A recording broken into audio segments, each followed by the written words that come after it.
This channel does not promote any violent, harmful, or illegal activities. All content provided by this channel is meant for an educational purpose only. ঘড়ির কাঁটায় দুপুর দুটো মানে full and final সম্প্রীতির সঙ্গে রয়েছে আমি শুভজিৎ। সম্প্রীতি এই মুহূর্তে হাওড়ার দিকে নজর রাখতে হচ্ছে। হাওড়ায় জোড়া অগ্নিকাণ্ডের খবর পাচ্ছি আমরা। হাওড়ায় জোড়া অগ্নিকাণ্ড, হাওড়ার ডোমজুড়ে থার্মোকলের কারখানায় ভয়াবহ আগুন, পাকুড়িয়ায় প্লাস্টিকের গোডাউনে আগুন।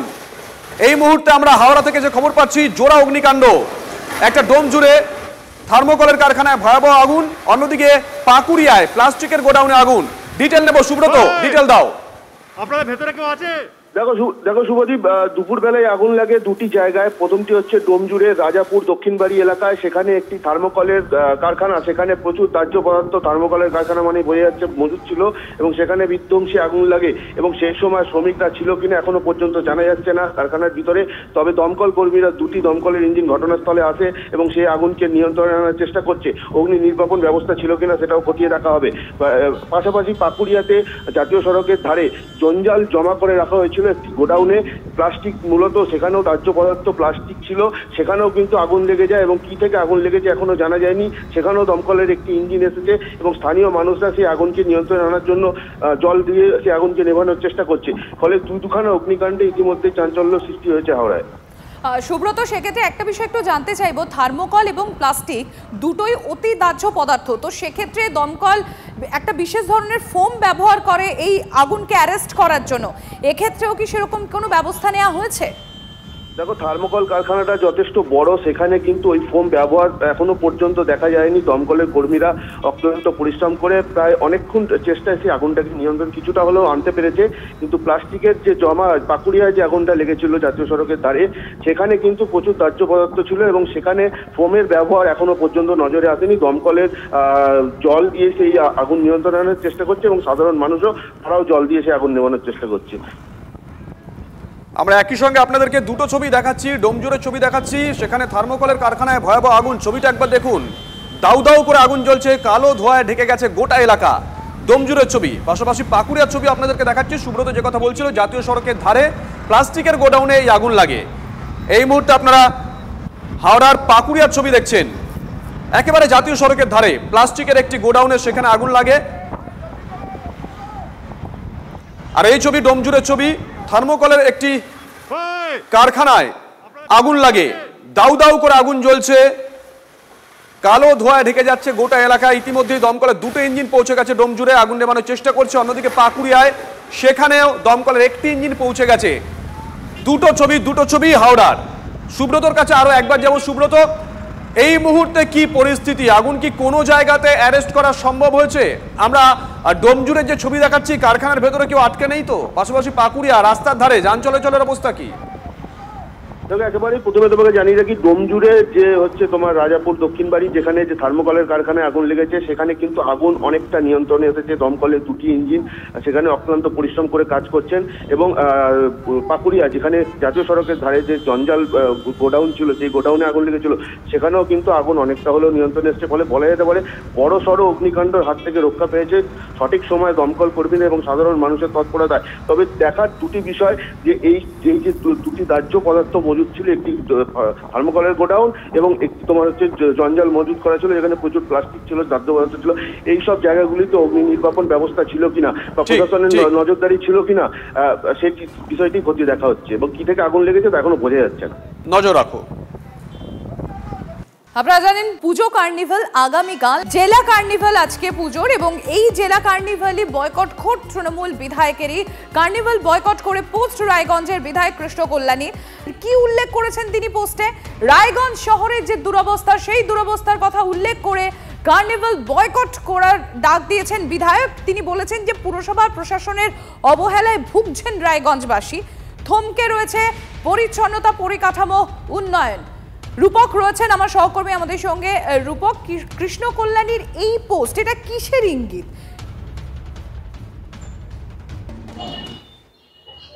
দেখো, বলতে গেলে কিন্তু আজকের আবহাওয়া সেটা কিন্তু প্রথমে বাধা দিয়েছিল, মানে বাধা হয়ে দাঁড়িয়েছিল এই কার্নিভালের, এবং তার পরবর্তীতে কৃষ্ণ কল্যাণীর এই পোস্ট যাকে ঘিরে কিন্তু বলতে গেলে এই পুজোর কার্নিভাল রায়গঞ্জে সেটা কিন্তু দ্বিমুখী একটা চাপে পড়েছে। এই মুহূর্তে কিন্তু আমরা রয়েছি বিধায়ক কৃষ্ণ কল্যাণীর বাড়ির সামনে।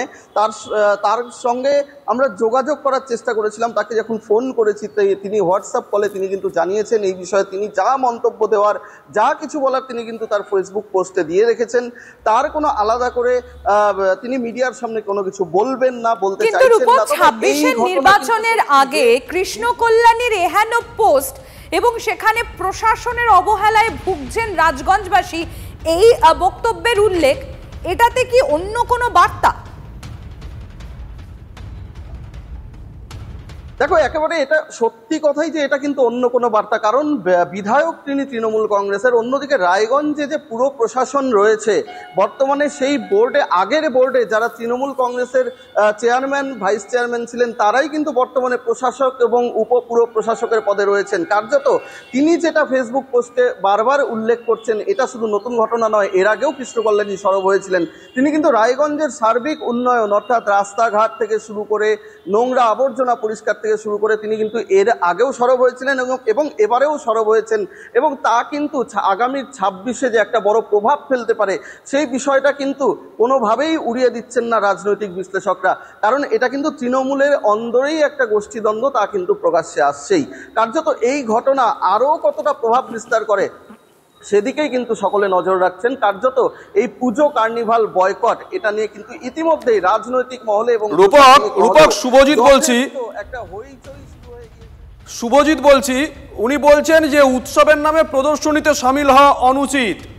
কার্নিভাল কার মস্তিষ্ক প্রসূত কবে থেকে হয়ে আসছে পুরোটাই জানি, তিনি সেটাকে বলছেন উৎসবের নামে এটা একটা প্রদর্শনী। একেবারেই তাই। এটা নিয়ে কিন্তু বলতে গেলে রাজনৈতিক মহল ইতিমধ্যেই উত্তাল, কারণ রায়গঞ্জ একটা যথেষ্ট গুরুত্বপূর্ণ জায়গা। আমরা দেখেছি বরাবর এটা কংগ্রেসের গড়, সেখানে কিন্তু এবারে বাই ইলেকশনে 2024 সঙ্গে থাকো সুকান্ত মজুমদার এই মুহূর্তে আমাদের সঙ্গে রয়েছেন। সুকান্ত দা, নিশ্চয়ই আপনি পোস্টটা দেখেছেন। আমরা যে খবরের দিকে নজর রাখছি, কৃষ্ণ কল্যাণী তিনি শহরের দুরবস্থার কথা তুলে ধরেছেন। তিনি বলেছেন সরকারের বিভিন্ন জায়গা থেকে, কোথা থেকে 7 কোটি, কোনো জায়গা থেকে 10 কোটি টাকা রায়গঞ্জ পুরসভাকে দেওয়া হয়েছে, তাও শহর পরিষ্কার করা হয় না, তাই তিনি আজকের এই পুজো কার্নিভালটা বয়কট করছেন। কিভাবে দেখছেন বিষয়টা? দেখুন, আমি সকালবেলায় কুণাল ঘোষের বক্তব্যের পরিপ্রেক্ষিতে আপনাদের চ্যানেলে বলেছিলাম যে ভোট যত এগিয়ে আসবে তত পাঁচিলে ওঠা তৃণমূল নেতা, গাছে ওঠা তৃণমূল নেতা, এদের সংখ্যা বাড়বে এবং নানা ধরনের মন্তব্য আসবে, নানা ধরনের কাজ আসবে, আপনারা দেখতে পাবেন এগুলো। তো এই আরেকজন পাঁচিলে উঠার চেষ্টা করছেন বলে মনে হচ্ছে আমার। ধন্যবাদ।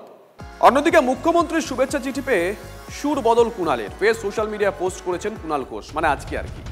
তৃণমূলের রাজ্য সাধারণ সম্পাদকের পোস্ট ঘিরে নতুন করে জল্পনা তৈরি হয়েছে। পোস্টে অভিমানের কথা উল্লেখ কুণালের। এখনো কর্তব্যে অবিচল মমতার সৈনিক, ঈশান কোণে মেঘের টুকরো, লড়াইয়ের জেদ বাড়ায়। সোশ্যাল মিডিয়ায় কুণালের নতুন পোস্ট। গতকাল একটি পোস্ট করেছিলেন, আমাদের সহকর্মী সৌরভ গুহ গেছিল, তাকে একটি এক্সক্লুসিভ ইন্টারভিউ দিয়েছে। আজকে আরও একটা পোস্ট। সৌরভ গুহকে ঠিক কি বলেছিলেন কুণাল ঘোষ গতকাল, একবার শুনুন। হঠাৎ আপনার মনে মেঘ উকি মারছে, এটা তো জীবনের নিয়ম। এই ধরনের অভিজ্ঞতা আমার নানা রকম রয়েছে। তো আমি সেই জন্য আমি যে মাঠেই খেলি, আমি ঝাপসা ঝাপসা মাঠ দেখতে পাচ্ছি। যেহেতু অনেক ঝড়জল দেখে এসেছি বা এগুলো ধরেই রাখি কখনো কিছু না কিছু হবে, ফলে আমি সবসময় একটা প্রস্তুত রাখি। আমায় যদি কেউ ভালোবাসে আমি তার জুতো পালিশ করে দিতে পারি, হ্যাঁ, কিন্তু যদি আমাকে কেউ মনে করে লেজে আগুন দেবে, তো তাহলে সেটা আমাকে তো আবার হনুমানের মতোই পারফর্ম করতে হয়। ওঠা পড়া এই সমস্ত যে বিষয়টা, আমি এটা জীবনের অঙ্গ হিসেবে নিয়েই চলি। আমার নেত্রী মমতা বন্দ্যোপাধ্যায় এই আর্যিকর এবং তার পরবর্তী সময়টা আমাদের কাছে শিক্ষণীয়। অনেক প্রতিষ্ঠিত নেতা তারা মানে মুখ খোলা দূরের কথা, সোশ্যাল মিডিয়ায় কোনো পোস্ট পর্যন্ত করেননি। দেখুন, বিজেপির বিরুদ্ধে না বড় বড় কথা বলা সহজ, হ্যান করেঙ্গা ত্যান করেঙ্গা, অমিত শাহ এই, অমিত শাহ ওই, অমিত শাহ তাই। কিন্তু লোকাল ইস্যুতে কুৎসা এবং চক্রান্ত শুরু হলে অপ্রিয় হওয়ার ঝুঁকি নিয়ে সেটা মোকাবিলা করাটাই আসল মোকাবিলা। দলের অনেক প্রতিষ্ঠিত নেতাদের সেই সময় আমরা চুপ করে থাকতে দেখেছি, অনেকে তো বিপক্ষেও মুখ খুলেছেন। এবং তারা দলেও আছেন, তারা পদেও আছেন, আর তাদের নিয়েই তো সব ঝাপসা ঝাপসা দেখছি। একটু স্পষ্ট হলে বলতে পারবো। দলের কর্মীদের আবেগ, সেটা কান পাতলেই চারপাশে সারা বাংলায় শোনা যাবে দলের কর্মীদের আবেগ কি বলছে। আরজি করের সময় যাদের খুঁজে পাওয়া যায়নি, যারা সংকটের পাঁচিলে বসে থাকে, তারা যদি হঠাৎ অনেকে বিভিন্ন এলাকায় ছড়ি ঘোরাতে আরম্ভ করে, তো তারা যখন সেই কর্মীরা যখন এসে আমাদেরকে বলে এবং আমরা বলার সেরকম জায়গা পাই না, সেটা একটা খানিকটা একটা সাফোকেশন তৈরি হয়। কিন্তু আমি আবার ওই দমবন্ধ লাগছে অমুক চললাম ওইসব পার্টি আমি নই। প্রেম করব তৃণমূল কংগ্রেসে, ঝগড়া করব তৃণমূল কংগ্রেসে, ক্ষমতায় রাখবো মমতা বন্দ্যোপাধ্যায়কে। তৃণমূল পরিবারে ছিলাম, আছি, আমরা সবাই থাকবো গোটা বাংলা জুড়ে। এবং সেই আবেগটা না বুঝে যারা ছড়ি ঘোরাবে তাদেরকেও মুখের উপরই কথা বলবো, যা পারে করে নিক। পার্টির মধ্যে থেকেও আজকে পার্টিতে কোনো রকম কোনো গুরুত্ব পাচ্ছে, যার জন্য এক এক সময় হতাশায় নানা রকম হতাশার কথা বলতে শুরু করে। এখন মুখ্যমন্ত্রীকে কিছুটা খুশি করতে হবে, সেই কারণের জন্য ঈশান কোন্টনে নানান গল্প ফেদে ঘুরিয়ে ফিরিয়ে মুখ্যমন্ত্রীর প্রতি একটা নকল আস্থা জাহির করে যদি আবার কোনোভাবে ফোর ফ্রন্টে আসা যায় তার চেষ্টা করছে। আসল ব্যাপার হচ্ছে তৃণমূলে একটা ব্যাপক গৃহদ্বন্দ্ব চলছে, আর এই গৃহদ্বন্দ্বের পরিণামই হচ্ছে এই কুণাল ঘোষের হতাশা, আর হতাশা থেকে এই জাতীয় বক্তব্য। তারপরে যে বক্তব্যটা মুখ্যমন্ত্রীর উইশ পাওয়ার পরেও হচ্ছে, সেটাও কিন্তু ভালো করে যদি লক্ষ্য করেন, ওর মধ্যেও একটা হতাশা। কালী পুজোর আগেই বাংলায় এসআইআর 2002 সালে ভোটার তালিকা প্রকাশের পর এবার সফট কপি প্রকাশের তোড়জোড় কমিশনে। আগামী এক সপ্তাহের মধ্যে এই কাজ শেষ হতে চলেছে এবং 7ই অক্টোবর রাজ্যে আসছে কমিশনের 4 সদস্যের টিমের নেতৃত্বে ডেপুটি নির্বাচন কমিশনার। 8ই অক্টোবর ডিএম ইআরওদের নিয়ে বৈঠক রয়েছে। কমিশনের যাবতীয় কাজের তোড়জোড় কালী পুজোর আগেই এসআইআর ইঙ্গিত আরও জোরালো করছে। এটা আমি বলতে পারবো না, কিন্তু এসআইআর এর আসল প্রয়োজন এটা কালী পুজোর আগে হবে কি জগদ্ধাত্রী পুজোর আগে হবে আমি সেটা বলতে পারবো না, কিন্তু এসআইআর ছাড়া নির্বাচন সম্ভব না। বিজয় পর্ব মিটতেই 2026 অর্থাৎ পাখির চোখ 2026 আর 26-এর ভোটের প্রস্তুতিতে এবার ঝাঁপিয়ে পড়ল বঙ্গ বিজেপি। রাজ্যে এসে বুথ ভিত্তিক হিসেব নিকেশ বুঝলেন ভূপেন্দ্র যাদব, বিপ্লব দেব। প্রদীপ্ত রয়েছেন আমার সহকর্মী আমার সঙ্গে। প্রদীপ্ত, ঠিক কি স্ট্র্যাটেজি তাহলে এখনো পর্যন্ত নেওয়া হলো? কি হিসেব নিকেশ বুঝলেন ভূপেন্দ্র যাদব আর বিপ্লব দেবরা? দেখো, তারা মূলত কোথায় সংগঠনের দুর্বলতা রয়েছে, কোথায় শক্তি রয়েছে বা কোথায় আরও শক্তি বৃদ্ধির প্রয়োজন রয়েছে, এই সমস্ত বিষয় নিয়ে তারা একটা বৈঠক করেছেন। প্রথম দফায় তারা বৈঠক করেন সুনীল বনসালের সঙ্গে, শ্রমিক ভট্টাচার্যের সঙ্গে পৃথকভাবে বৈঠক করেন। আবার একটি বৈঠক হয় যারা এই রাজ্যে নেতৃত্ব দেবেন 2026-এর নির্বাচনে, সেই টিমকে নিয়েও কিন্তু বৈঠক করেছেন। সেই বৈঠকে সুকান্ত মজুমদার, শুভেন্দু অধিকারী, শ্রমিক ভট্টাচার্য, সুনীল বনসাল সহ অন্যান্যরা ছিলেন। তবে মূলত এই মুহূর্তে দেখা যাচ্ছে যেটা বিজেপির অন্দরে, তা হলো যে রাজ্য কমিটি গঠন নিয়ে একটা টানাপোড়েন রয়েছে এবং সেক্ষেত্রে নির্বাচনী লাভ ক্ষতির অঙ্ককেই কিন্তু মাথায় রাখা হচ্ছে। তার কারণ বিজেপির ক্ষেত্রে বারংবার দেখা যায় কমিটি গঠনের পর রাগ, অভিমান, ক্ষোভ এগুলো সামনে চলে আসে। ফলে সেই ধরনের ক্ষোভ বিক্ষোভ যেন সামনে না আসে, আবার যাদেরকে কমিটিতে নিয়ে আসা হবে তারা যাতে নির্বাচনী বৈতরণী ভালোভাবে পার করতে পারে, সেই অঙ্কেরই হিসেব নিকাশ এই মুহূর্তে করছেন। এবং বিপ্লব দেব, তাকে সম্ভবত উত্তরবঙ্গের জন্য একটা বিশেষ দায়িত্ব দেওয়া হচ্ছে, এমন চর্চাও বিজেপির অন্দরে চলছে। তার কারণ বিপ্লব দেব গতকাল রাজ্যে আসার পর তিনি উত্তরবঙ্গের বেশ কয়েকজন বিধায়ককে নিজে ফোন করেন এবং ফোন করে গ্রাউন্ড রিপোর্ট তিনি যেমনভাবে তাদের কাছ থেকে জানতে চান, পাশাপাশি লিখিত রিপোর্টও দেওয়ার কথা বলেছেন। এবং আমরা সূত্র মারফত যা জানতে পারছি, কালী পুজো মিটলেই কিন্তু ভূপেন্দ্র যাদব এবং বিপ্লব দেব আবার রাজ্যে আসবেন এবং তারপরে তারা পুরোপুরি তারা ঝাঁপিয়ে পড়বে 2026-এর পুরো স্ট্র্যাটেজি প্ল্যানিং এ। আপাতত তোমাকে ধন্যবাদ প্রদীপ্ত। বাংলার সমস্ত মানুষ বিশ্বাসী আমাদের নেতৃত্বের উপর, বাংলার ভারতীয় জনতা পার্টির ইউনিটির উপর। বাংলার মানুষ আজাদি চাইছে, বাংলার মানুষ শ্বাস ফেলতে চাইছে। এটা বন্ধ করে বাংলার মানুষকে এত সুন্দর একটা আমাদের সংস্কৃতি, বাংলা আজকে যেটা চিন্তা করে দুদিন পর পুরো ভারতবর্ষের প্রান্ত চিন্তা করতো, সেই জায়গাতে কোথায় নিয়ে গেছে এই বাংলাকে। তো সেই বাংলার আমরা পুনরুদ্ধার করব। আমাদের সেই বাংলা লাগবে, বিবেকানন্দের বাংলা লাগবে, ঈশ্বরচন্দ্র বিদ্যাসাগরের বাংলা লাগবে, বঙ্কিমচন্দ্রের বাংলা লাগবে। বিপ্লব দেব এবং আমাদের ভূপেন্দ্র যাদবজি তারা দুজনে এসেছেন এখানে নির্বাচনে দলকে অ্যাসিস্ট করবার জন্য, যেভাবে দলের কর্মসূচি হয় সে বাংলা দখলের জন্য পরিকল্পনা করতে আসছে আবার বহিরাগতরা। এই জন্যই আমরা বলছি বহিরাগতদের পার্টি, এই জন্যই বলছি জমিদারি অ্যাটিটিউড। এই জন্যই অভিষেক বন্দ্যোপাধ্যায়, মমতা বন্দ্যোপাধ্যায় বারবার করে বলছেন ওরা বাংলাকে দখল করতে চায়।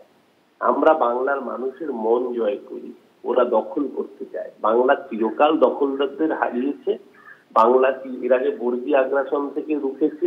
বাংলা এর আগে যতবার বহিঃশত্রু তারা বাংলার বুকে অত্যাচার নামিয়ে এনেছে তাদেরকে রুখেছে। বাংলা 21-এ পথ দেখিয়েছে, বাংলা 24-এ করে দেখিয়েছে, বাংলা 26-এ আবারও দখলদারদের হারাবে।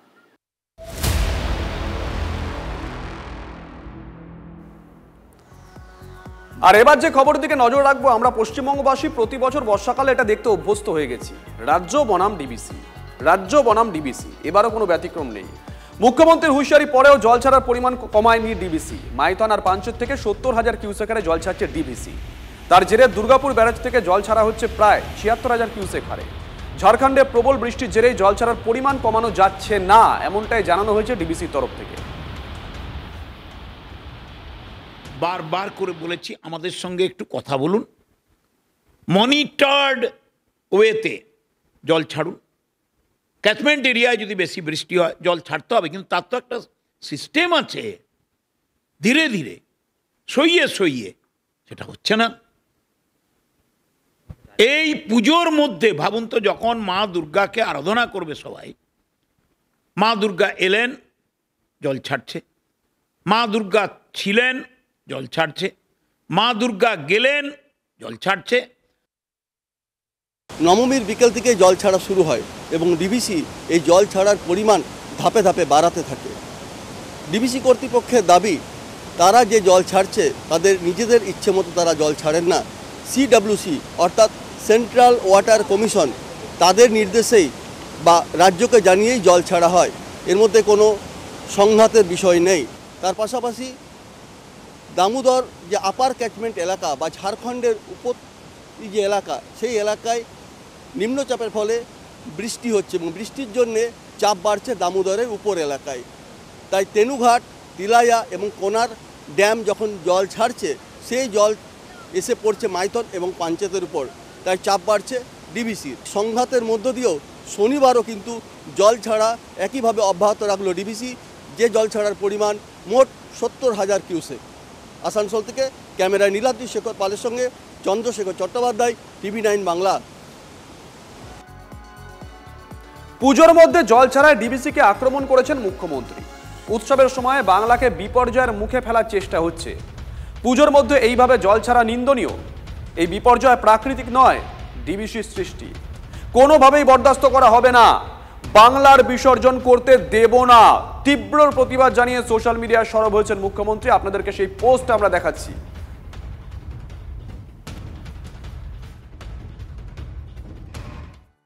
কেন্দ্র সরকারের বরাবরের স্বভাব, যেখানে দশমী পার হলো না, ঠিক দশমীর মধ্যেই তার পরের দিন এত একটা পরিকল্পিতভাবে ম্যান মেড ডিজাস্টার বা বন্যা, এটা প্রতিবার ডিবিসি করে। এবার যেহেতু নির্বাচন রয়েছে, তাই বাংলা বিরোধী স্বভাব বা আচরণটা দেখাতে হবে, তাই পুজোটাকেও এরা রেয়াত করলো না, ছাড়লো না। মানুষ শান্তিতে পুজো কাটিয়ে দশমীর পরের দিন এত মানুষের জীবন কার্যত বিপদের দিকে ঠেলে দেওয়া, এটা বিজেপির বরাবরের স্বভাব। স্টেট গভর্নমেন্টকে ইন্টিমেট না করে ম্যানমেড ডিজাস্টার, এবার বলবে সেখানে আমাদের স্টেট গভর্নমেন্টের প্রতিনিধি রয়েছে, কিন্তু আপনারা তো স্টেট গভর্নমেন্টের সাথে কোনো রকম ইন্টিমেশন, কোনো কোঅর্ডিনেশন করেন না, কোনো আলোচনা করেন না। আর বাংলার প্রতি বঞ্চনা কেন? বাংলাকে ভাষাতে চেয়েছে, বাংলা যেহেতু এদের ভোট দেয়নি, বাংলাকে ভাষাতে চেয়েছে। বিসর্জন হবে বাঙালির না, বঙ্গবাসীর না, বাংলার বিরোধীর জমিদারদের, বিজেপি। 2024-এ হয়েছে, যে কটা আবর্জনা রূপে পড়ে আছে 2-4টে, সেগুলো 2026-এ হবে। আর ডিভিসির এই জল ছাড়া নিয়ে মুখ্যমন্ত্রী দেয়া তথ্য সঠিক নয়, পরিসংখ্যান দিয়ে দাবি করলেন কেন্দ্রের জলশক্তি মন্ত্রী CR পাটেল। মুখ্যমন্ত্রী জল ছাড়া যে তথ্য দিয়েছেন প্রকৃতপক্ষে তা অর্ধেকেরও কম, 1.5 লক্ষ নয় 70,000 কিউসেক জল ছাড়া হয়েছে। মুখ্যমন্ত্রীকে ট্যাগ করে সোশ্যাল মিডিয়ায় পোস্ট পাটিলের।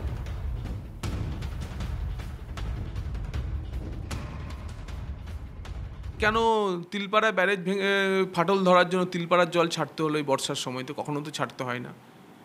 কেন সুবর্ণরেখায় জল ছাড়তে হয়? কেন রাজ্যের কংসাবতীর জল ছাড়তে হয়? তো এগুলো তো রাজ্যের বাঁধ, তো সেগুলোতে কেন জল ছাড়তে হয়? তার কারণ আমাদের যে ইরিগেশন সিস্টেম, সেই ইরিগেশন সিস্টেমে আপনি যদি জলাধারের মাধ্যমে বোরো রবি মরশুমে সেচের জল পেতে চান, সেই সেচের জল সঞ্চয় করে রাখতে হবে ড্যামে, এবং অতিরিক্ত হলে সেই বৃষ্টি হলে বাঁধ ওভারফ্লো হলে সেই জল ছাড়তে হবে। ডিভিসির বাইরে উপায় কি আছে? এখন মমতা বন্দ্যোপাধ্যায়ের ঠেলে উল্টো দিকে পাঠানোর, জল ঠেলে উল্টো দিকে পাঠানোর যে স্কিম, সেই স্কিমটা এলে নিশ্চয়ই ডিভিসি সেটা ভাববেন। আর এই ডিভিসির জল ছাড়া নিয়ে তুঙ্গে রাজনীতি। মমতার বিরুদ্ধে মিথ্যাচারের অভিযোগ অমিত মালভিয়ার। ডিভিসির কমিটিতে থাকেন রাজ্যেরও প্রতিনিধি, রাজ্যকে না জানিয়ে জল ছাড়ে না ডিভিসি। বাংলাকে বছরের পর বছর ধরে বাঁচাচ্ছে ডিভিসি। জল ছাড়া নিয়ে মিথ্যে দাবি করেছেন মমতা বন্দ্যোপাধ্যায়। দোষারোপ না করে নিজের কাজ করুন, সোশ্যাল মিডিয়া পোস্ট বিজেপির আইটি সেলের প্রধান অমিত মালভিয়ার। পরিস্থিতি এখনো ঠিক আছে, বিষয়টির উপর নজর রাখা হচ্ছে জানালেন মুখ্য সচিব মনোজ পান্ত। ডিভিসি কিছু জানালো আপনাদেরকে, মানে জল ছাড়বে আপনাদের সঙ্গে আলোচনা করেই? ইরিগেশন দপ্তর পুরো মনিটর করছে, আমিও মনিটর করছি, না এখন অব্দি সিচুয়েশন ঠিক আছে, আমরা সব মনিটর করছি। একটা চিন্তার মধ্যে প্রত্যেকেই ছিলাম যে পুজোতে বৃষ্টি হবে কিনা। মোটামুটি পুজোটা ভালো কেটেছে, কিন্তু তারপরেই বৃষ্টি শুরু হয়েছে। জেলার কার্নিভালে বাদসাহ্যে বৃষ্টি, নিম্নচাপের জেরে আজও বৃষ্টি দক্ষিণবঙ্গের একাধিক জেলাতে। আগামীকালও বৃষ্টি হতে পারে। কলকাতায় বিক্ষিপ্ত বৃষ্টির একটা পূর্বাভাস রয়েছে। সোমবার থেকে বৃষ্টিপাত কমতে পারে দক্ষিণবঙ্গে। পাশাপাশি বড় দুর্যোগের মুখে উত্তরবঙ্গ আর সিকিমও। দ্বাদশীর সকাল থেকে ঝেঁপে বৃষ্টি উত্তরে, বেড়াতে গিয়ে বিপাকে পড়েছেন পর্যটকরা। দুই বঙ্গের ছবিটা কি এই মুহূর্তে? কমলেশ আমাদের সঙ্গে রয়েছেন। কমলেশ, এই মুহূর্তে ছবি কি? দেখো, এই মুহূর্তে ঝাড়খণ্ডের ওপর যে নিম্নচাপ রয়েছে সেটা ক্রমশ বিহারের দিকে যাচ্ছে, এবং এই নিম্নচাপের প্রভাবে দক্ষিণবঙ্গের টানা বৃষ্টি হয়ে যাচ্ছে বেশ কিছু জেলায়। আজও বীরভূম, মুর্শিদাবাদে ভারী বৃষ্টির পূর্বাভাস রয়েছে। কিছু জায়গায় হয়তো আবহাওয়ার উন্নতি হয়েছে, কিন্তু মাঝে মধ্যে এই বিক্ষিপ্ত বৃষ্টি আগামীকালও হতে পারে। উত্তরবঙ্গে অনেক বেশি দুশ্চিন্তা, কারণ উত্তরবঙ্গ এবং সিকিমে আরও দুদিন, আজ এবং আগামীকাল ভারী থেকে অতি ভারী বৃষ্টির সতর্কতা রয়েছে। এর মধ্যে দার্জিলিং, কালিম্পং, জলপাইগুড়ি, আলিপুরদুয়ার এই জেলাগুলোতে আজ লাল সতর্কতা, অর্থাৎ এই জেলাগুলোর কোনো কোনো জায়গায় একদিনে 200 মিলিমিটার বা তার বেশি বৃষ্টিও হতে পারে। কালও উত্তরবঙ্গের জেলাগুলোতে ভারী থেকে অতি ভারী বৃষ্টির সতর্কতা রয়েছে। এর সমস্যা হলো এই মুহূর্তে বহু পর্যটক, মানে কয়েক লক্ষ পর্যটক হয়তো উত্তরবঙ্গ এবং সিকিমে রয়েছেন, তারা বিপাকের মুখে পড়তে পারেন, কারণ পাহাড়ি অঞ্চল অনেক জায়গায় ধস নামতে পারে, অনেক নদীতে হড়পাবানের আশঙ্কাও রয়েছে। শুভজিৎ, তুমি পাহাড়ি অঞ্চলের কথা বলছিলে, শিলিগুড়ি যেতে হয়, মানে শিলিগুড়ি হয়ে সিকিম যেতে হয়। উত্তর পূর্ব ভারতের প্রবেশদ্বার এই শিলিগুড়ি, সেখানকার আপডেট প্রসেনজিৎ দেবে। প্রসেনজিৎ, দেখো শুভজিৎ, যে কথাটা তুমি বলছিলে বা কমলেশ বলছিল যে পাহাড়ের ক্ষেত্রে ভারী দুর্যোগের আশঙ্কা এবং বৃষ্টি শুরু হয়ে গিয়েছে। একটু আগে পর্যন্ত পাহাড়ে প্রবল বৃষ্টির খবর আমরা পাচ্ছি, এবং যার জেরে তিস্তায় জলস্তর বাড়ছে। তবে অন্তত আজ দুপুর অবধি পর্যটকদের স্বস্তি দিয়ে সমস্ত রাস্তা খোলা আছে, কোথাও রাস্তা বন্ধ হয়নি। কিন্তু যারা ভারত, ভুটান এবং নেপাল, এই যে বৃহত্তর ট্যুরিজম সার্কিট, এই সার্কিটে ঘোরেন, অর্থাৎ এই অঞ্চলে আসেন, একই সঙ্গে ভুটানে যান, একই সঙ্গে নেপালে যান, তাদের সেই ধরনের পর্যটকদের ক্ষেত্রে কিন্তু নেপালের কাঠমান্ডু যাওয়ার রাস্তা পানি ট্যাঙ্কি থেকে বন্ধ, কারণ নেপালে অতিবৃষ্টি এবং ফ্লাশফ্লাড।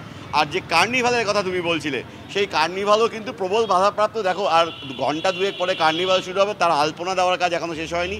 একদম শেষ মুহূর্তে আলপনা দেওয়া হচ্ছে। বৃষ্টিটা কিছুটা থামার পর স্টেজগুলো দেখতে পাচ্ছ পুরোপুরি তৈরি নয়। আর ঘন্টা দুয়েক পরে কার্নিভাল, যে কার্নিভাল কিন্তু খোলা আকাশের নিচে হবে, ফলে সব মিলিয়ে কিন্তু বিপর্যস্ত অবস্থা। তবে দুর্যোগ মাথায় নিয়েই একই সঙ্গে যেমন কার্নিভাল হবে, তেমনি পাহাড়ের রাস্তা খোলা রাখার চেষ্টা করা হচ্ছে, বিশেষ করে সিকিমের NH10 ক্ষেত্রে। সঙ্গে দেখো, মালদার দিকে নজর রাখবো। প্রবল বৃষ্টিতে জলবন্দি মালদা শহরে, একাধিক জায়গা এই মুহূর্তে জলমগ্ন হয়ে আছে। কার্নিভাল কি করে হবে? সুব্রতোষ, হ্যাঁ শুভজিৎ, আমি এই মুহূর্তে বিবেকানন্দ পল্লীর একটা পার্টে রয়েছি এবং তোমাকে বলি যে মালদার ইংরেজবাজার পুরসভার 23 নম্বর ওয়ার্ড সহ বিবেকানন্দ পল্লী, কৃষ্ণপল্লী এবং বিভিন্ন জায়গাতেই কিন্তু বেশ জলমগ্ন।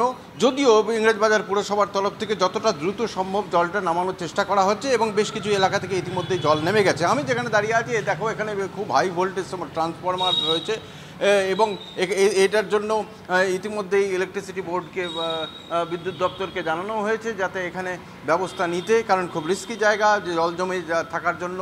একই সাথে বিভিন্ন জায়গাতে প্যান্ডেল সহ এবং ড্রেন, যেহেতু নিকাশি ব্যবস্থা আমি দেখাচ্ছি, ক্যামেরা পার্সন মুজিবরকে দেখাচ্ছে যেটা, যে ড্রেনের যে জল এবং সেটা উপচে যাচ্ছে, ফলে এখন এই মুহূর্তে যদি বৃষ্টি হয় তাহলে কিন্তু আরও সাংঘাতিক হয়ে যাবে এই জায়গাগুলো, ফলে বেশ কিছু জায়গায় কিন্তু জলমগ্ন। একই সাথে কার্নিভালের কথা তুমি বলছিলে যে কার্নিভালের যা পরিস্থিতি, এমনিতেই কার্নিভাল নিয়ে খুব একটা আগ্রহ বহু ক্লাবই দেখায়নি, সেই খবর আমরা করেছি। এর মধ্যে এই বৃষ্টি যদি হয় তাহলে সমস্যা অবশ্যই আরও বাড়বে এবং খুব স্বাভাবিকভাবেই, এবং বিভিন্ন জায়গাতেই কিন্তু সেখানেও ব্যাহত হয়েছে কাজ। আলপনা টালপনা সব যেটা কালকে দেওয়া হয়েছিল সেগুলো ধুয়ে গেছে, রাস্তা যেগুলো সেগুলো ধুয়ে গেছে, নতুন করে সেগুলো আবার কাজ করা হচ্ছে। তবে এটাও ঠিক যে প্রশাসনই হোক বা পুরসভা, তারা কিন্তু খুব দ্রুততার সঙ্গে কিন্তু নেমেছে এবং সেই কার্নিভালটাও যাতে ভালোভাবে হওয়ার চেষ্টা করা হয় সেই চেষ্টা আছে। এবং ইংরেজবাজারের জলের ক্ষেত্রেও আমি বলবো যে বেশ কিছু জায়গা যেটা ইদানিংকালে দেখা যায়নি, সেটা কিন্তু এবারে দেখা গেছে যে অনেক জায়গাতেই কিন্তু জল দ্রুত সরিয়ে দেওয়ার, মানে দ্রুত নিকাশি ব্যবস্থাকে নালার, মানে সেটা কার্নিভালের ঠেলায় কিনা সেটাও কিন্তু নজর রাখবো আমরা আগামী দিনে কি হয়, নজর রাখো। কাপ সিরাপ খেয়ে মধ্যপ্রদেশ এবং রাজস্থানে 11 শিশুর মৃত্যুর অভিযোগ উঠছে। আর এই কাপ সিরাপের ব্যবহার নিয়ে দেশের সব রাজ্যের জন্য অ্যাডভাইজারি জারি করা হচ্ছে কেন্দ্রের তরফে। কি বলা রয়েছে অ্যাডভাইজারিতে? 2 বছরের কম বয়সের শিশুকে কাপ সিরাপ দেওয়া উচিত নয়। 5 বছরের কম শিশুদের কাপ সিরাপ দেওয়ার ক্ষেত্রে অত্যন্ত সতর্ক করা হয়েছে।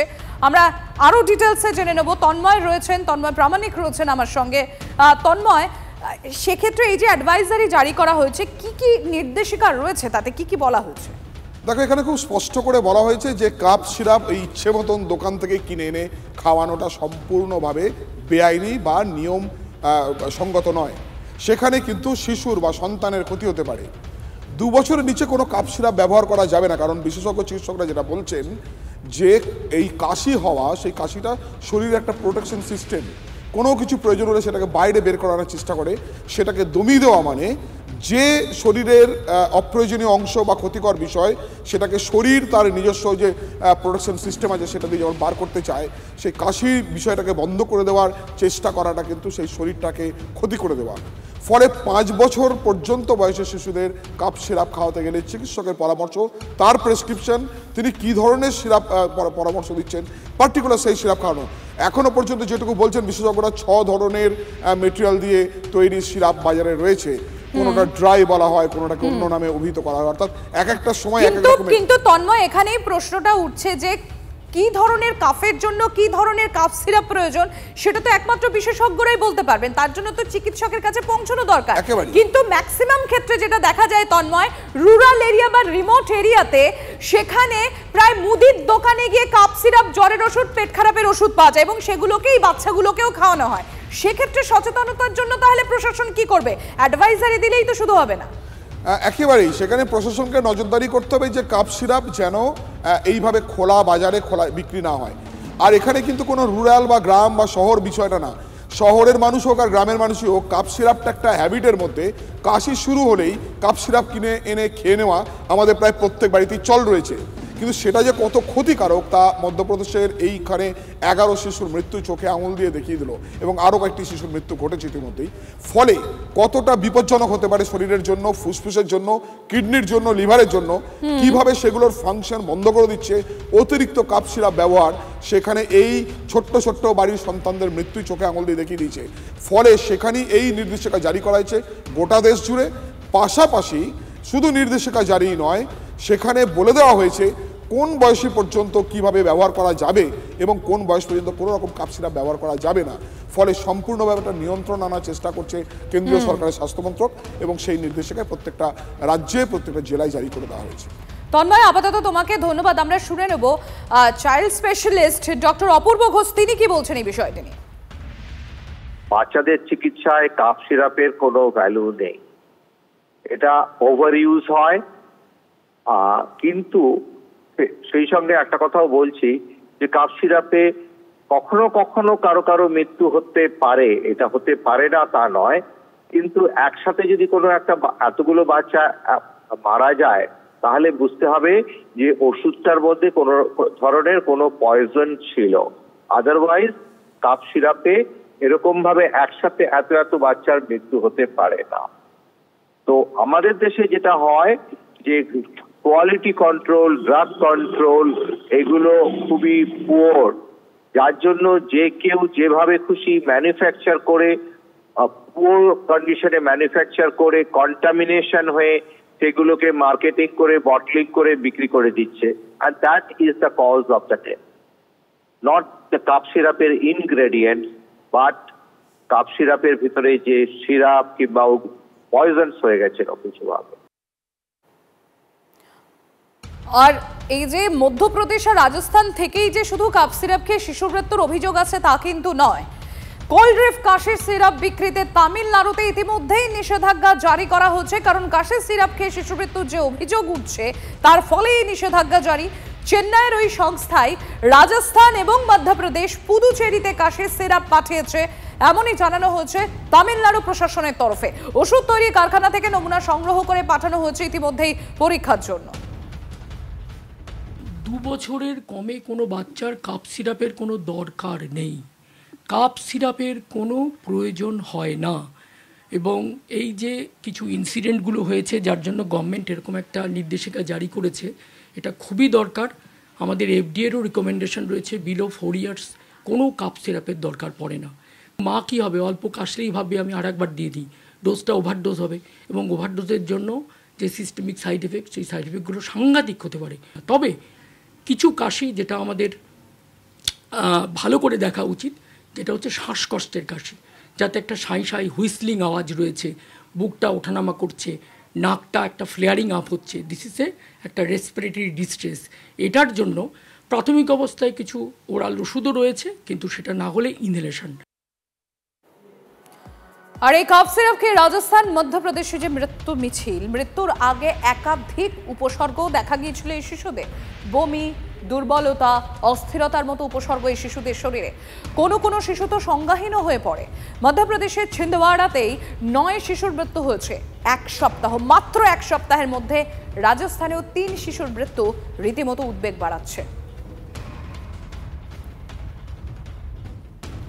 আর এই কাপ সিরাপে যে টক্সিন থাকার অভিযোগ উঠেছে, সেই টক্সিক এলিমেন্ট থাকার অভিযোগ ওড়ালো স্বাস্থ্য মন্ত্রক। কাপ সিরাপের নমুনায় মেলেনি কোনো ক্ষতিকারক পদার্থ, এমনই দাবি করা হচ্ছে কেন্দ্রের তরফে। যেখানে শিশুর মৃত্যু হয়েছে সেখান থেকেই এই নমুনা সংগ্রহ করা হচ্ছিল। কিডনির ক্ষতি হতে পারে এমন পদার্থ পাওয়া যায়নি, বিবৃতি জারি করা হচ্ছে কেন্দ্রীয় স্বাস্থ্য মন্ত্রকের তরফে। আর এই ভিন রাজ্যে কাপ সিরাপের শিশু মৃত্যুতে উদ্বেগ, সতর্ক আমাদের এই রাজ্য মানে বাংলা। অভিভাবকদের সতর্ক করলেন চিকিৎসকরা। অল্প কাশি হলেই শিশুকে নিজে থেকে কাপ সিরাপ খাওয়াবেন না। জ্বর, সর্দি, কাশি হলেই চিকিৎসকের পরামর্শ দিন।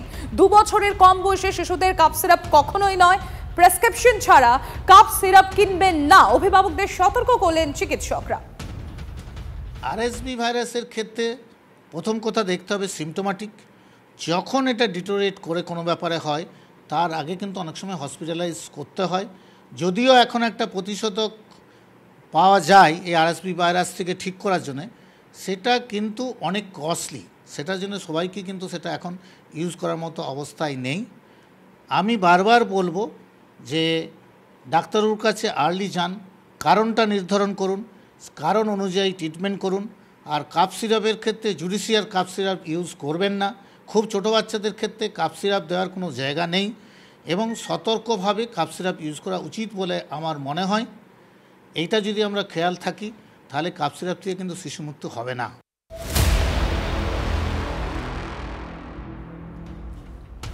দেখুন, কাপ সিরাপের ব্যবহার নিয়ে সতর্ক করছেন চিকিৎসকরা, সে খবরে ছিলাম। তারই মধ্যে আরো একটা খবর, বাংলায় ভাইরাসের দাপট। বাংলায় ভাইরাসের দাপটে কাবু হচ্ছে শিশুরা। উৎসবের মরশুমে চোখ রাঙাচ্ছে ভাইরাস জনিত এই অসুখ। সৌরভ দত্ত আমাদের সঙ্গে রয়েছেন, আমাদের সহকর্মী। সৌরভ, এই ভাইরাস কি নতুন? উপসর্গগুলো কি কি থাকছে? চিকিৎসকরা কি বলছেন, কি কি সাবধানতা অবলম্বন করতে হবে? শুভজিৎ, দেখো, কাফ সিরাপ নিয়ে যখন চিকিৎসকরা সতর্ক করছেন সেই সময়ই একের পর এক ভাইরাসের হানা দেখা দিয়েছে এই রাজ্যে, এবং যাতে 2 বছরের নিচে যারা শিশুদের বয়স রয়েছে তারা সবচেয়ে বেশি আক্রান্ত হচ্ছেন।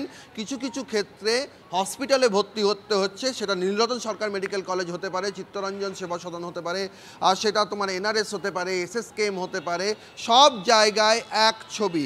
এটা কিন্তু কোনো মাত্র একটি ভাইরাস নয়, নতুন ভাইরাস নয়, সিজনাল ভাইরাস, কিন্তু তার প্রকোপ বেড়েছে। তার মধ্যে যেমন রেসপিরেটরি সেন্সিটিয়াল ভাইরাস আছে, অর্থাৎ শ্বাসতন্ত্রের উপরিভাগে যে অসুখ হয় যার জেরে বাচ্চা প্রচণ্ড কাশছে, প্রলং কাশি হচ্ছে, তার গলায় কষ্ট রয়েছে এবং নাক দিয়ে জল ঝরছে, আবার ইনফ্লুয়েঞ্জা বি এর মতো ভাইরাস রয়েছে, মেটানো ভাইরাস রয়েছে, অ্যাডিনো ভাইরাস রয়েছে, সব রকম ভাইরাসই কিন্তু ধরা পড়ছে। এবং সেই জায়গার থেকে অভিভাবকদের চিকিৎসকরা সতর্ক করছেন যে এই সময় বাচ্চারা যখন অসুস্থ হয়ে যাচ্ছে, কাশছে, আপনাদের মনে হতে পারে যে গতবার যে প্রেসক্রিপশনটি চিকিৎসকরা দিয়েছিলেন সেই অনুযায়ী একটা ওষুধ কিনে আনি, বা ওষুধের দোকান থেকে ওভার দ্য কাউন্টার একটা সিরাপ কিনে এনে খাওয়াচ্ছেন, সেক্ষেত্রেই সতর্ক করছেন। এই কোন এজের মধ্যে সবচেয়ে বেশি? 2 বছরের কম বয়সের মধ্যে শিশুদের মধ্যে আক্রান্তের প্রবণতা বেশি। আর নির্দেশিকা কি বলছে? নির্দেশিকা বলছে 2 বছরের নিচে সিরাপ খাওয়ানোর প্রয়োজনই নেই। সেই জায়গার থেকে সতর্ক করা হচ্ছে যে যখন ভাইরাসগুলোর হানা বেড়েছে, প্রকোপ বেড়েছে, এবং ভিড় এলাকায় এড়ানোর কথা বলা হচ্ছে, মাস্ক ব্যবহারের কথা বলা হচ্ছে, হ্যান্ড স্যানিটাইজারের কথা বলা হচ্ছে, ফলে একদিকে নির্দেশিকা আর অন্যদিকে ভাইরাসের প্রকোপ, এরই মধ্যে চিকিৎসকরা পরামর্শ মেনে চলার কথা। একদমই। কি পরামর্শ দিচ্ছেন একবার শোনাই। RSV ভাইরাসটা একটু ছোট বাচ্চাদের বেশি দিকে অ্যাটাকটা করে। এই সময় দেখতে হবে যে তার রেসপিরেটরি রেট কেমন হচ্ছে, তার অক্সিজেন স্যাচুরেশন কেমন আছে, বাচ্চা ঠিকমতো করে খেতে পাচ্ছে কিনা, বাচ্চার কোনো রকম শ্বাসকষ্ট ডেভেলপ করছে কিনা, এই রকম যদি সিমটমগুলো দেখা যায়, বা বাচ্চা নেতিয়ে পড়ছে কিনা, তাকে কিন্তু দ্রুত হসপিটালাইজ করতে হবে। তাহলে সেগুলো যদি সিমটোম্যাটিক ট্রিটমেন্ট আমি করি, তাহলে বাচ্চাকে কিন্তু PICU যাওয়ার আগেই অনেকটা আমরা কিওর করে দিতে পারবো। আর যেটা করা হয়, আমরা এই যে কোন ভাইরাস কি হচ্ছে সেটা জেনারেলি আমরা রুটিনভাবে টেস্ট অনেকে করার না, অনেক ডাক্তারবাবু করার না, বিকজ ওখানেও সেই কস্টের প্রশ্ন আসছে। কিন্তু যারা হসপিটালাইজ হয় বা যারা PICUর দিকে যায়, সেখানে কিন্তু টেস্ট করে দেখা নেওয়া উচিত। RSV ভাইরাসটাকে আমরা বলি রেসপিরেটরি সিনসিটিয়াল ভাইরাস। তো এটা বেসিক্যালি এই ভাইরাসটা যে করে বাচ্চাদের বিলো 6 ইয়ার্স এজ, আরও কম বয়স বিলো 2 ইয়ার্স হলেও হয়। তো এদের ব্রঙ্কিওলাইটিস, নিউমোনিয়া, ভাইরাল ইনফেকশন এগুলো বেশি করে। যে বাচ্চাগুলো ইমিউনো কম্প্রোমাইজড, যে বাচ্চাগুলো ছোট বাচ্চা, তাদের ভোগান্তিটা বেশি হতে পারে। ভোগান্তি কীভাবে হতে পারে? রেসপিরেটরি ডিস্ট্রেস, ফাস্ট ব্রিদিং, শ্বাস নিতে অসুবিধা হচ্ছে, অক্সিজেনের স্যাচুরেশনটা হয়তো কমে যাচ্ছে, বাচ্চা একদম খেতে পারছে না, প্রচণ্ড এলিয়ে পড়েছে। প্যারাসিটামল দিই জ্বরের জন্য, গা হাত পা ব্যথার জন্য প্যারাসিটামল ইজ এনাফ, জল বেশি করে খেতে বলি। হ্যাঁ, তার যদি কোনো ফাস্ট ব্রিদিং, শ্বাসকষ্ট যদি হয়, বাড়িতে ইনহেলেশন দেওয়ার দরকার হতে পারে। কিন্তু যে বাচ্চাগুলোর খুব বেশি অসুস্থতা in the form of respiratory distress হচ্ছে, তাদের হসপিটালে ভর্তি করার একটা দরকার হয়ে পড়ে। আচ্ছা, পুজোর সময় তো নিশ্চয়ই অনলাইনে অনেক শপিং করেছেন, ক্যাশ অন ডেলিভারিতে কি অতিরিক্ত চার্জ দিতে হয়েছে আপনাকে? ই-কমার্স সংস্থাগুলোর বিরুদ্ধে এবার ব্যবস্থা নিচ্ছে কেন্দ্র। ক্যাশ অন ডেলিভারিতে অতিরিক্ত চার্জ নেওয়ার অভিযোগ। সুমন আমাদের সঙ্গে রয়েছেন। সুমন, দেখো, অনলাইন ট্রানজাকশন বেড়েছিল, কিন্তু যখনই দেখা গেল বিভিন্ন সমস্যা হচ্ছে, বিভিন্ন সময় সার্ভার ডাউন থাকছে কিংবা অনেক ফ্রড হচ্ছে, তখন সাধারণ মানুষ আবার সেই ক্যাশ অন ডেলিভারিতেই ফিরে যায়। আর সেটা করতে গিয়ে ইনফ্যাক্ট আমিও দেখলাম যে ক্যাশ অন ডেলিভারি করতে গেলে অতিরিক্ত টাকা দিতে হচ্ছে। কেন্দ্র গোটা বিষয়টা কিভাবে দেখছে, কি কি ব্যবস্থা নিতে চলেছে? উপভোক্তা বিষয়ক মন্ত্রী প্রহ্লাদ যোশী একেবারে পরিষ্কার করে জানিয়ে দিয়েছেন যে এই ধরনের ব্যবস্থাপনার বিরুদ্ধে তারা তদন্ত করবেন, স্ক্রুটিনি করবেন এবং প্রয়োজনে পদক্ষেপ করা হবে। এই ডার্ক অ্যাটেম্প্ট এগুলোকে বলা হয় ই কমার্স সংস্থাগুলোর, এগুলোকে কিন্তু সম্পূর্ণরূপে বন্ধ করা হবে। দেখো, শুধুমাত্র ক্যাশ অন ডেলিভারির ক্ষেত্রেই যে বেশি টাকা দেওয়া হচ্ছে তা কিন্তু নয়, তার সঙ্গে সঙ্গে জুড়ে যাচ্ছে অনেক ধরনের হ্যান্ডলিং ফিজ। ধরো তুমি কোনো অফারে কোনো একটা জিনিস কিনছো, সেখানে পেমেন্ট হ্যান্ডলিং ফিজ যোগ হয়ে যাচ্ছে, অফার হ্যান্ডলিং ফিজ যোগ হয়ে যাচ্ছে, এগুলোকে বলা হয় হিডেন চার্জেস।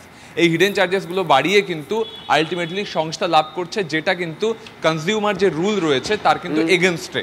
তার জন্য কিন্তু খাদ্যমন্ত্রী এবং আমাদের কনজিউমার অ্যাফেয়ার্স মন্ত্রী প্রহ্লাদ যোশী পরিষ্কার জানিয়েছেন এগুলো কিন্তু আর করা যাবে না। ক্যাশ অন ডেলিভারি হোক বা অনলাইন পেমেন্টই হোক, একদম রাখতে হবে এবং হিডেন চার্জেস সম্পূর্ণরূপে বন্ধ করতে হবে। তার জন্য ইতিমধ্যে কেন্দ্র তদন্ত শুরু করেছে। ধন্যবাদ। আপনি তো অসুস্থ হলে হাসপাতালে যান, কিন্তু এবার আপনাদের সামনে যে খবর তুলে ধরবো সেটা হলো হাসপাতালের গভীর অসুখ। হাসপাতালে ওঠেই ছাদ ফুটো, চুইয়ে পড়ছে জল, চরম সমস্যায় চিকিৎসক থেকে রোগীরা। বেহাল তারকেশ্বর গ্রামীণ হাসপাতাল, চিকিৎসা করাতে এসে দুর্ভোগে রোগী ও তাদের আত্মীয়রা। কার্নিভাল অনুদানে দেদার খরচ, রাজ্যের নজর নেই স্বাস্থ্যে। হাসপাতালে জীর্ণ দশানি আক্রমণ বিরোধীদের, দুর্ভোগে রোগীরা, ব্যবস্থার শুকনো আশ্বাস প্রশাসনের। তারকেশ্বর গ্রামীণ হাসপাতালের যে স্বাস্থ্য পরিষেবা, সেই স্বাস্থ্য পরিষেবার হাল এই মুহূর্তে বেহাল। তার কারণটা কি? কারণ হচ্ছে এখানে যে ওটি রুম আছে, সেই ওটি রুমের নাকি ছাদে ফাটল ধরেছে এবং ছাদে ফাটল ধরার কারণেই জল চুইয়ে পড়ে ভিতরে, যার ফলে কিন্তু অসুবিধার মধ্যে পড়েন চিকিৎসক থেকে রোগীরা। দেয়ালে কিন্তু চওড়া চওড়া ফাটল, এবং এই ফাটল কিন্তু যে ফাটল বাইরে থেকে দেখা যাচ্ছে বাইরের দেয়ালের, সেই ফাটল কিন্তু ছাদেও হয়েছে। ওই ছাদের যে ফাটল, সেই ফাটল দিয়ে কিন্তু ওটি রুমের মধ্যে জল পড়ে, যার জেরে কিন্তু সমস্যার মধ্যে পড়েন রোগীরা এখানে আসা। অর্থাৎ এটা প্রসূতি বিভাগের ওটি রুম।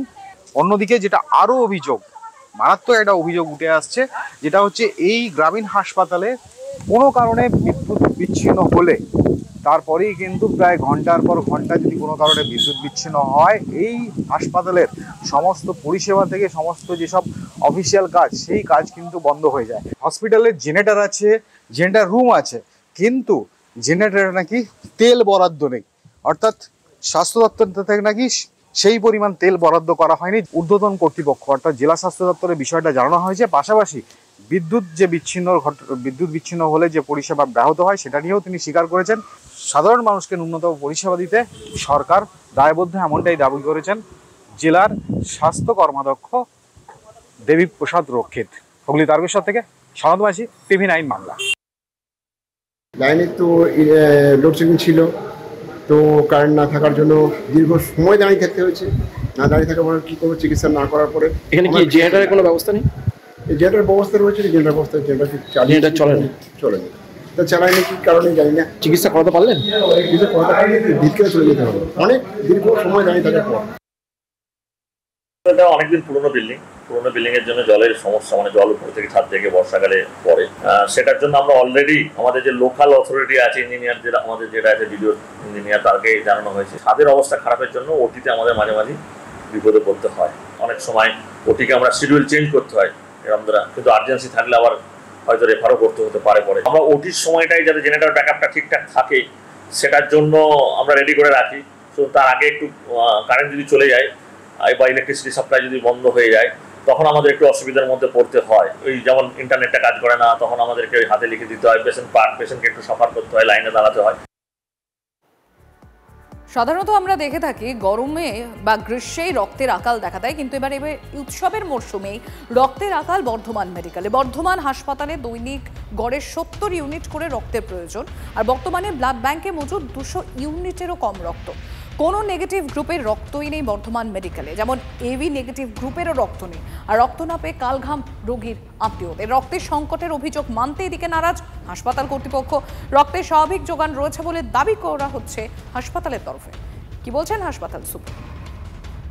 আমার রোগীর হচ্ছে গিয়ে রক্ত সমস্যা, শূন্যতা, হিমোগ্লোবিন কম, তার জন্য 3টে রক্ত লিখিয়েছেন। এখন 2টো রক্ত ডাক্তার চাইছে, 2টো রক্তই দিতে হবে রোগীকে, নাহলে অসুবিধা হতে পারে। ডাক্তার সেই হিসেবে আমাকে স্যাম্পেল এবং এটা আবার নতুন করে দিলেন। তার জন্য জমা দিতে গেলাম, বললো যে এটা হবে না, আজকে একটাই হবে, পরের দিন একটা হবে। একটা ডোনারকে ঢুকিয়েছে, আমি একটা দেবো না।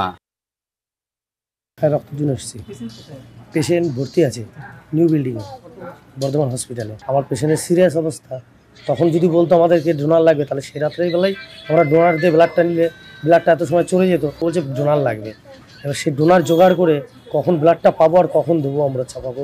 কিন্তু কিডনি পেশেন্ট, ডায়ালিসিস পেশেন্ট, আমাদের সপ্তাহে 3টে ডায়ালিসিস চলে, সেই পেশেন্টকে এইভাবে ঝুলাচ্ছে।